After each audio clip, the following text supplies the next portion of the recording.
Hi everybody, it's Az here from HeelvsBabyface on the PTR for patch 7.3.5. Now my voice is getting slightly better, but I know it still sounds like a butcher's arsehole. So do bear with me as I try and plough through this video. And today it's going to take us to Silithus as we deal with the fallout of what happened after we defeated Argus. And more importantly, because it is the title of the video, what is actually going to happen? The ultimate fate of Khadgar going forward into the Battle for Azeroth expansion. So after a wee chat with Matthias Shaw, I head on over to Silithus. Going through the Old Doom portal, I then fly over to the zone. Hordes, this is your base, by the way, that I'm just going over right now. They are very small bases that are using assets from the garrison currently as they build up. And Silithus itself has had another slight change. The fires that were raging as Sargeras plunged his meat sword deep into the fertile soil of Azeroth. I think there's a joke there somewhere, I'm not sure. Anyway, those fires have calmed down a wee bit and we seem to have more of steam kind of going up, and have also lightened the orange as if the flames are just dying down a wee bit. Now, the quest lines that you get to start with, they ain't going to set any records. They're not going to blow you away. It's very standardy fare. You've just got to collect some Azerite and also go and sabotage some of the goblin machinery. I do think Blizzard themselves are always to contribute for their self-fulfilling prophecy of patches don't bring people back to games, only expansions do. Because when you don't produce, like, engaging quests, why are you ever going to expect people to come back? But that's, you know, that's a gripe I've had with Argus, and it's a little bit of a gripe that I've got here. Silithus is a brand new zone, you know? There's a lot of exciting elements here with Sargeras' sword and the fact that it's been wiped out and, you know, the Twilight Cultists are now pushed back to a very small corner in the southwest and all the insect areas that are around the place pretty much annihilated. Only a little bit surviving here or there. You can actually see on the map now just these little insect places. And all you're doing is kill a few of them, collect a few of them. Blizzard, you got to up your game with some of this questing. That's all I'm going to say. You've got to up your game because it's so basic. It's not really going to drag anyone's interest. With that said, though, some people don't care. And I understand and I appreciate that. Some people are just like, I don't care, I just want more quests to do. Whatever. You know, if that floats your boat, whatever. But I just think if Blizzard are to ever get people interested in returning to patches, then they've got to make patches more impactful and drum up some hype through actual physical content, as opposed to drumming up through some hype through words, which don't really materialise into physical gameplay.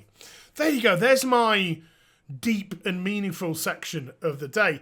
So you're killing a few insects. Yeah, there's also some elites around the place as well. After that, I can head on over to the southwest to deal with the Twilight Cultists. There's also a quest that you can pick up while you're there. And as you can see from the area, they are literally now reduced to the most bare minimum of bare minimum.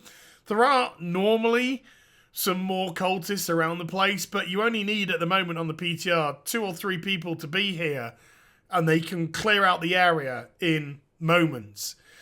So the respawn times on them I think could do with a little bit of help in pushing them back quickly enough.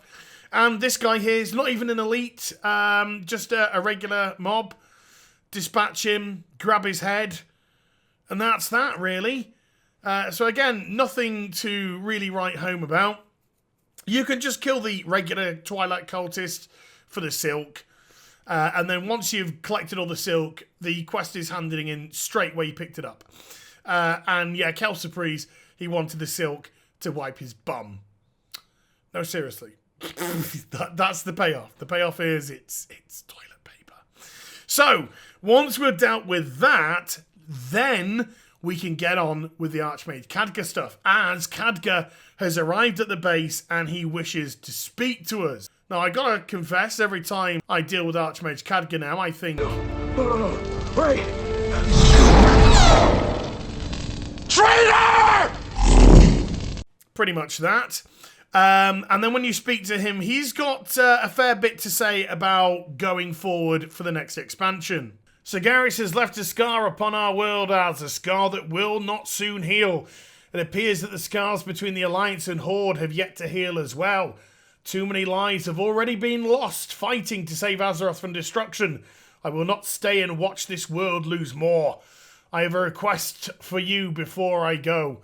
And take this letter to Magni. It seems our victory on Argus was a hollow one. With his final blow, Sargeras has done much more than bury his blade in the heart of our world. I had hoped that after our war against the Legion, the people of Azeroth would build a new future together, but now the unity we forged has been... And then he pauses. As the life essence of Azeroth bleeds out, the leaders of the Alliance and Horde scramble to claim it as a resource. Blades are drawn and the tides of war are rising once again. But I will not take up arms against heroes on either side, not after all we've been through. Traitor! Yep, pretty much that. He's got a statue in the Valley of Here. Anyway, right, so that's it. Peace out. Khadgar's just gone, peace. So he's going to head on over to Karazhan. He's going to speak to his friendly ghost friend, Medivh. And look through the library and see if he can discover anything there that will help us in the future. And by the future, I mean next expansion. And then if the World of Warcraft needed any more hippies, here's Magni, as we go hand in the quest to Magni. And Magni tells us that Azerite is actually the physical blood of Azeroth herself, and she bleeds. And we shouldn't try and be claiming this as a resource. We should actually be attempting to heal this wound and heal Azeroth and all this kind of stuff, and pleads with us to go over to our respective leaders and talk to them in an effort to stop the fighting and come together to fix Azeroth.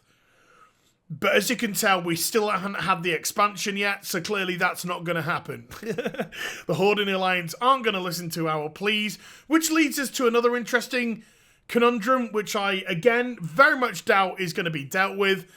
As a champion of the Horde or a champion of the Alliance, why should we now help our respective leaders? Shouldn't we be disillusioned and wanting to separate? But hey, who knows? Maybe that is something which gets answered in Battle for Azeroth. So I hope you enjoyed the vid. If you did, do give it a thumbs up and also subscribe to my channel. Follow me on social media and Twitch for live streaming. Links in the description down below. Oh my God, white woman. Thank you. And I'll be back with some more stuff very soon. You take care, everyone. Bye for now.